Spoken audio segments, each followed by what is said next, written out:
If you ask a Christian, who is the Messiah, they will point to Jesus of Nazareth. But ask a Jewish person that exact same question, and they will point to an unknown future king who is yet to arrive. For 2,000 years, Jewish scholars have analyzed the life of Jesus and concluded that he did not meet the specific criteria required by their faith. This gap in understanding starts with the Hebrew word Mashiach, or the Anointed One. In the Hebrew Bible, this is a job title. It describes an earthly role rather than a divine status. This title applied to mortal humans who performed specific tasks. Every king of ancient Israel was a Mashiach, as was the high priest.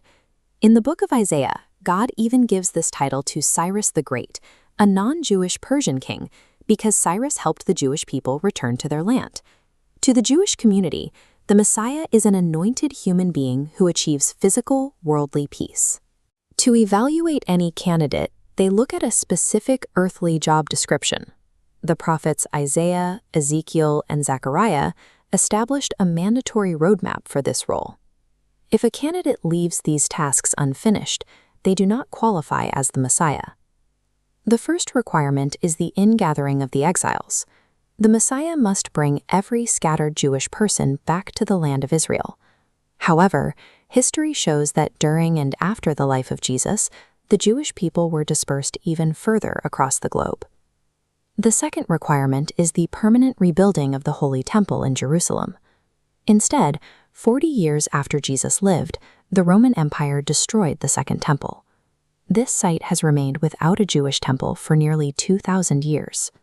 Without this physical structure, Judaism maintains that the Messianic era has not begun. The final requirements are universal physical peace and a global acknowledgement of the God of Israel. We live in an era of tanks, bombs, and ongoing warfare. From a Jewish perspective, as long as nations are training for war, the Messiah has not arrived.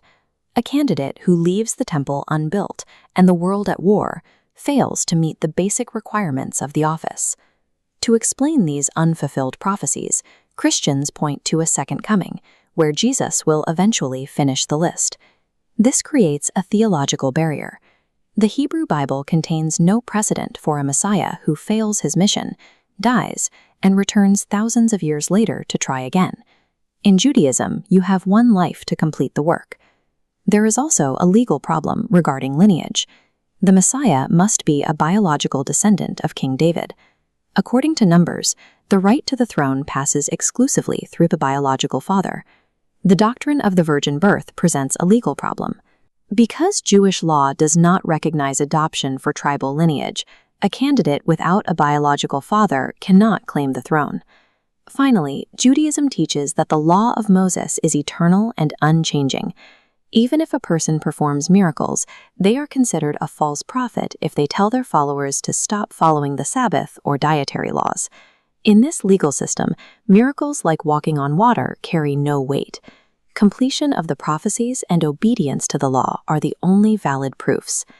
These two faiths are evaluating two distinct roles. Christianity focuses on a divine sacrifice to save humanity from the spiritual weight of sin. Judaism focuses on an earthly king to physically end the cycle of war and exile. The proof of the Messiah's arrival must be tangible, an era where nations literally beat their swords into plowshares. The Jewish people continue to wait.